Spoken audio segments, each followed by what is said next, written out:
Exams एकदम sir पे हैं, बहुत ज़्यादा बोझ है।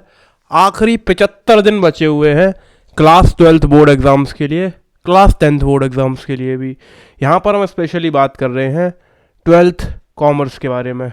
यार कुछ नहीं पढ़ा और एग्ज़ाम्स बहुत ज़्यादा करीब आ चुके हैं, पूरी साल हम बिता चुके हैं। अब इस चीज़ का क्या इलाज है? वही वाली बात है कि यार मेरे पास पैसे तो नहीं है, लेकिन महंगी महंगी चीज़ें ख़रीदना चाहता हूँ, खर्चे मेरे बहुत हो रहे हैं, लेकिन इनकम मेरी बहुत कम है। तो इसका क्या इलाज है? इसका एक ही इलाज है कि इनकम बढ़ाई जाए।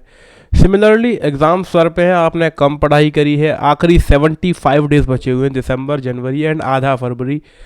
इन दिनों में पढ़ाई कर सकते हैं। मेहनत का कोई सब्स्टिट्यूट नहीं है, लेकिन मेहनत को अगर तरीके से सिस्टम से करा जाए तो हम उसी हार्ड वर्क को कह देते हैं स्मार्ट वर्क, कि हमने स्मार्टली वर्क करा और हमारा काम आसानी से हो गया और बढ़िया मार्क्स आ गए। आप लास्ट 75 डेज़ में भी पढ़कर क्लास 12th कॉमर्स में ईज़िली 90% के आसपास नंबर ला सकते हो। बहुत बच्चों के आ जाते हैं, 11th मुश्किल होती है, लेकिन 12th बड़ी आसान होती है। जितने भी तुमने जस्ट अभी 11th पास करी है, तुम 12th में हो भी, तो भले ही तुम्हें मुश्किल लग रहा हो, पर 11th से ज़्यादा आसान 12th होती है। बस अकाउंटेंसी पे बढ़िया से फोकस कर लेना और मैक्रो इकोनॉमिक्स पर बढ़िया से फोकस कर लेना, क्योंकि इंडियन इकोनॉमिक डेवलपमेंट तो बस एक कहानी की तरह है, बढ़िया सी कहानी कि इंडियन इकोनॉमी के क्या हाल थे 1947 से पहले, 1947 से लेके 1991 तक, और 1991 और उसके बाद इकोनॉमी के क्या हाल थे इंडिया की इकोनॉमी के, ये ब्रिटिशर्स का क्या इन्फ्लुएंस रहा, ये सब तुम्हें बताना होता है। बात रही बिजनेस स्टडीज़ की, तो एकदम मज़ेदार आसान सब्जेक्ट है, बस कॉम्प्लेक्सिटीज़ उसके अंदर डाली गई हैं कि भाई साहब तुम्हें सारे चैप्टर कहीं ना कहीं एक जैसे लगते हैं। कैरेक्टरिस्टिक्स, फीचर्स, ये जो 4 5 7 पॉइंट सब जगह तुम्हें एक से नज़र आते हैं। लेकिन यार एक चीज़ समझो, बिजनेस स्टडीज़ के अंदर भी तुम्हारे पास दो किताबें हैं, पार्ट 1 और पार्ट 2 जिन्हें तुम कहते हो।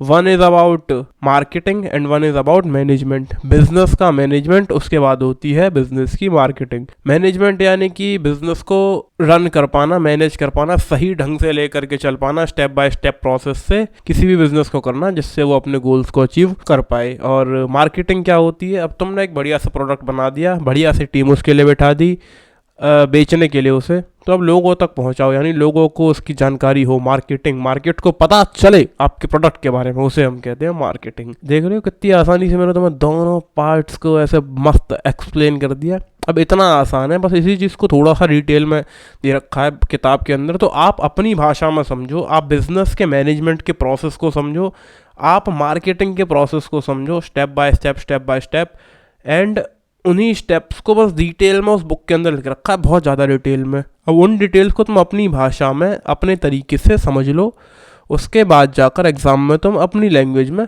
लिख सकते हो, कोई समस्या नहीं है। बात रही उन पॉइंट्स की, वो 5 7 पॉइंट्स तुम सोते सोते सपने में बना सकते हो, कुछ नहीं है, मजाक है। पॉइंट्स बनाना कुछ मुश्किल नहीं होता, बस तुम्हें कोई चीज़ पता होनी चाहिए, उसे पॉइंट्स में बताना कैसे है, ये तो तुम्हारा दिमाग के घोड़े अपने आप चल जाएंगे जब तुम एग्ज़ाम की कॉपी तुम्हारे सामने होगी।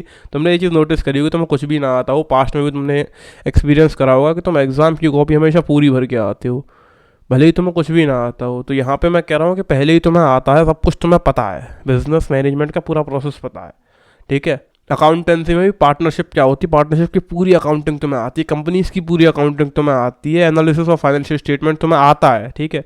जो चीज़ तुम्हें आती है उसे तुम अपनी भाषा में आराम से लिखे होगे, एग्जाम के अंदर लिखने में तुम्हें कभी दिक्कत नहीं हुई।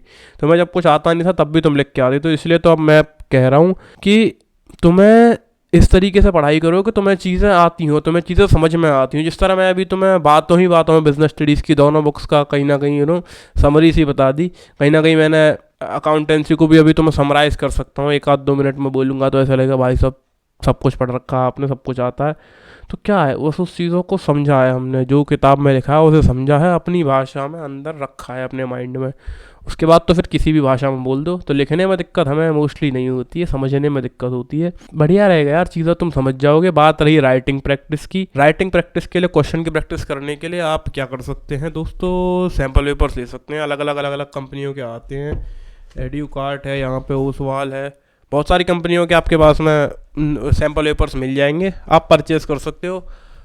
एक किताब आपको 200 से 250 रुपये में मिल जाती है, 200 से लेकर 300 के बीच में, 280 270 एक सब्जेक्ट की। 3 5 सब्जेक्ट के तुम लोगे तो 1000 1500 की तुम्हें बढ़िया मिल जाएंगे सैम्पल पेपर्स। अगर तुम 1000-1500 खर्च नहीं करना चाहते हो तो आप हमसे ले सकते हैं 250 रुपये में 100 सैम्पल पेपर्स, पूरे के पूरे 100 सैम्पल पेपर, जो भी तुम्हारे ये पॉपुलर ब्रांड्स हैं सभी के सैम्पल पेपर्स आपको प्रोवाइड कर दिए जाएंगे।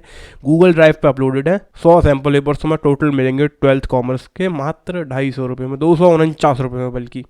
डिस्क्रिप्शन में लिंक होगा, वो वहाँ से तुम परचेज कर सकते हो। वहाँ से तुम सीधा व्हाट्सएप पे पहुँच जाओगे एंड मेरे पास एक मैसेज पहुँच जाएगा that Yatin I want 100 sample paper for 250 rupees and मैं आपको उनका एक्सेस दे दूंगा। 250 रुपये कैसे पेमेंट करना है एंड कैसे एक्सेस लेना वो मैं वहीं पे आपको बता दूंगा। मुश्किल से 10 से 15 सेकंड लगेंगे एंड आपको एक्सेस मिल जाएगा। तो ये भी एक आसान तरीका हो सकता है। बाकी अगर आप चाहो तो 1500 रुपये खर्च करके भी 5 सब्जेक्ट के सैम्पल पेपर्स ले सकते हो, लेकिन उसमें भी तुम कम सैम्पल पेपर ले पाओगे। 1500 रुपये खर्च करके तुम्हें 40 या 50 सैम्पल पेपर्स मिलेंगे, बट 250 रुपये खर्च करके तुम्हें 100 सैम्पल पेपर्स मिल जाएंगे।